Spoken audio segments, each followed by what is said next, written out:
Hi, everyone, and welcome to another episode of She Constructs.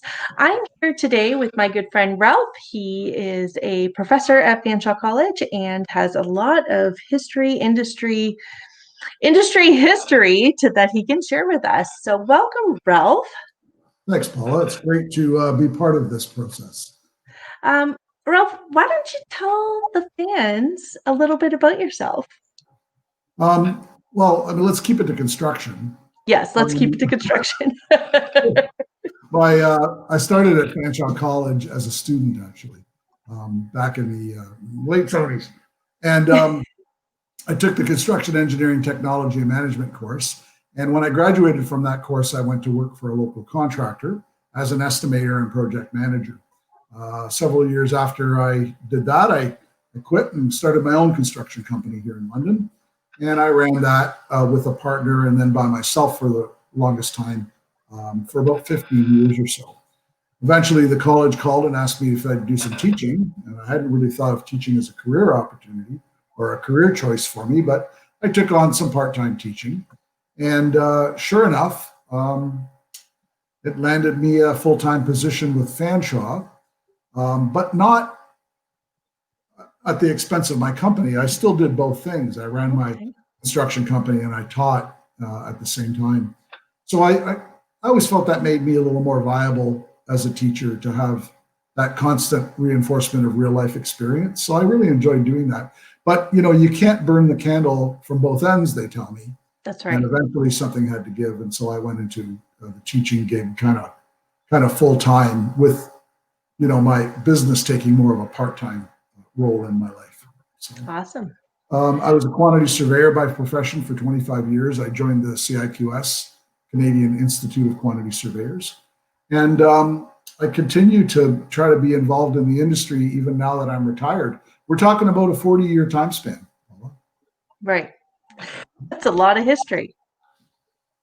A lot of knowledge. 21 years old when I started, and I'm just turned 61 day before yesterday. So 40 years. What courses are you teaching, Ralph? Over the course of my history at the college, I've taught pretty much everything that they offered me. But right now, I'm doing some part-time courses still online because of COVID, and I'm still focusing on my strengths. So my core subjects are quantity surveying and construction contracts and contract law. I have taught, and I am still teaching a materials course, so methods and materials, basic construction methodologies. I've also taught and designed building economics courses over my career history. But I've even done electrical and plumbing courses and things like that. Kind of pretty much whatever they needed me to teach. And I teach cross disciplines too, which means that some of my students are in architectural technology, some of my students are in construction technology, and some of my students are in civil engineering technology. So because of that cross section, how many students would you say on average do you have that would be female? Yeah, that's always been a problem in our business. In the construction program, kind of on average, we would see one or two women per semester in the course. And that holds true pretty much over my 30-year association with Fanshawe. Wow. So the ratio is pretty low. Now, it's a little bit better now, although I will say that in first semester construction technology right now, I think there's a sum total of 5 women. Okay. And where I see more women in our business is in the architectural technology side of things, where the ratio is closer to 50-50, 50% men. 50%. Oh, that's awesome. I didn't realize that. Yeah, they're very much concentrated on the architectural technology side of things. But I mean, there's just so many opportunities in civil engineering and also in construction technology. But from a ratio perspective, more women in architectural, less in civil engineering, and considerably less in construction technology. So what challenges do you kind of see in the classroom, if any? Maybe there are not. Do you see that those women are facing just with their colleagues in the classroom kind of at this level? Do you see any challenges for them, or are they treated as equals by their peers in the classes? Over the years, there's been considerable change, Paula. At first, and even when I was at Fanshawe, we had a woman in our class, and they were, I mean, women were very much an anomaly at that time, and I'm talking about 1979, 1980. Right. And then as I started teaching sort of more part time in the 80s and more full time in the 90s, you still saw the average one or two women in the classroom, and their challenges were have changed. Their challenge at first was just simply to be accepted, and taken seriously, quite Right. literally. And that's not a problem anymore. Now the challenge is to get them involved. Now the challenge is to get out there and to get women to think about construction as a career choice, because we need people. We need smart people. We need organized people in this industry. And we're missing an entire segment of the population because women just typically don't. There's too many misconceptions with regard to what our program, for example, is all about and what the industry has to offer women. There's a lot of misconceptions out there. So the challenge from an industry perspective is getting rid of those misconceptions. The challenge from a classroom perspective is getting them into the classroom. And once they're there these days, things are pretty good. They're very well respected. They're generally, much better than a lot of the guys at doing their work and studying and so on, and understanding the subject matter and being flexible and that sort of thing. So the challenges have become less from an individual perspective and greater from an industry perspective, I think. What kind of things do you think that yourself as a professor or your colleagues as professors or just a male in the construction industry, what things do you think that you are doing specifically to help promote that change in perception of what working in construction is? Well, interestingly, I think the very first thing that people in my position might do to help the comfort level of all parties concerned is to just not even kind of acknowledge it at some level. I mean, they're students just like everybody else. They're there for their own reasons. They're good at what they do for their own reasons. And I think all too often in the past, we would see the women in our classes as an anomaly. And simply by getting rid of that mindset, that makes a huge difference. Right. They're just all people, they're just all students, and they're all striving for a particular goal. That's number one. So making no difference or not differentiating them from everybody else is really a key point. And then I think the other thing is some simple techniques like avoiding gender specific language, trying to keep your language gender neutral, persons rather than guys, or humankind instead of mankind. Right. That really helps to eliminate some of the natural and obvious differences. Like if you're kind of always saying, well, the guys in the industry do this or the guys in the industry do that, or he does this or he does that, and you concentrate more on he or she, and the students and the male students are hearing you do that. The male students are hearing you acknowledge, well, he or she, if this is the situation, he or she would do this, or she would do this rather than just he would do this, or people in the industry would. And keeping your language gender neutral can be really helpful in making them feel, I think, making anybody feel included, and especially not making a big deal of the fact that there are, 3 or 4 women in the class as well as, 20 or 30 guys. Right. Right. I think that's really helped. I've been much more aware of that in the later part of my career. I've become a little more sensitive to making sure that my language is gender neutral right across the board, fixing my notes. And I think it has a big impact, especially when the male students hear you say things like, people in the industry, or he or she. Just like Do you find that they are using that language as well? Yeah, more so.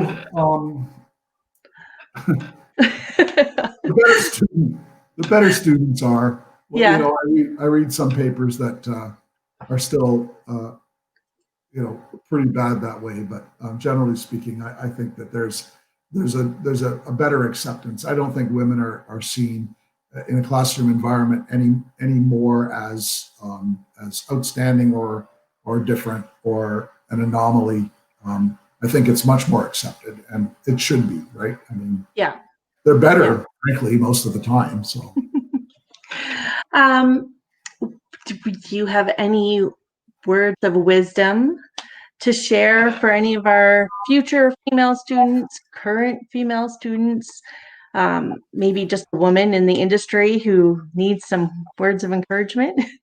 well, I mean, one of the key things we need leaders in this industry, okay? And one of the key things to becoming a good leader is continue your self-improvement, continue your knowledge quest, continue learning about your subject matter and understanding more about the industry. So I mean, and I'm biased. Look, I'm a teacher. I've been a teacher for 30 years, right? So I'm going to tell you, continue your education.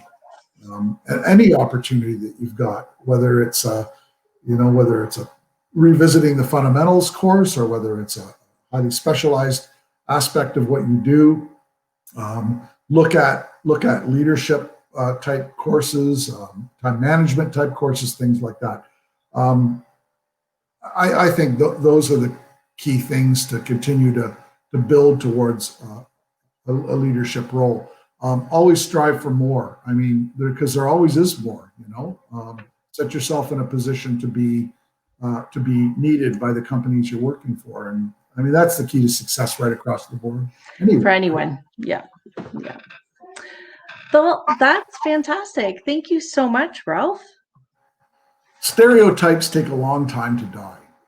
They do. And so it's not a smooth ride just yet 100% of the time. But the ride is getting smoother, and people are starting to they're working more. The guys in the industry are working more with women. And every time that happens, they learn that women are just as, if not more capable in many cases than the men that they've been working with in the industry. Our women who have graduated from our courses are generally speaking highly successful. We have women in chief estimating positions. We have women who own their own quantity surveying companies. We have tons and tons of women working for large companies like Ellis Don, like McGill, like North America Construction. And they're not taking secondary roles. They're not in payroll necessarily, or they're not in human resources. They're in the field. They're field engineers, they're project managers, they're estimators, and they're doing really, really, really well for themselves. And generally speaking, that's true. If you pursue it as a career choice, if you position yourself well in the industry, the follow-up is there, the money's there, the job security is there, and the respect is there too. So I just read an article in the Harvard Business Review published like a year ago, so we're talking June 2019, that actually statistically show that women are better at taking initiative, at self-development, at leadership skills, generally speaking, at championing change, at adopting, and at leadership in general. And the industry is becoming more aware of that. And so we're seeing women being promoted throughout the industry. The opportunities are huge. Well, and I like how you have pointed out a few of the other areas within construction that women can be working, as opposed to just your traditional office position, bookkeeping, accounting, human resources, front desk type work, that they are actually doing important construction related jobs. Yeah, and those other jobs are important too, Paula. But you're right. Like it's a different focus. It's like you're an HR expert, but so that's very important. It's a very important function, right?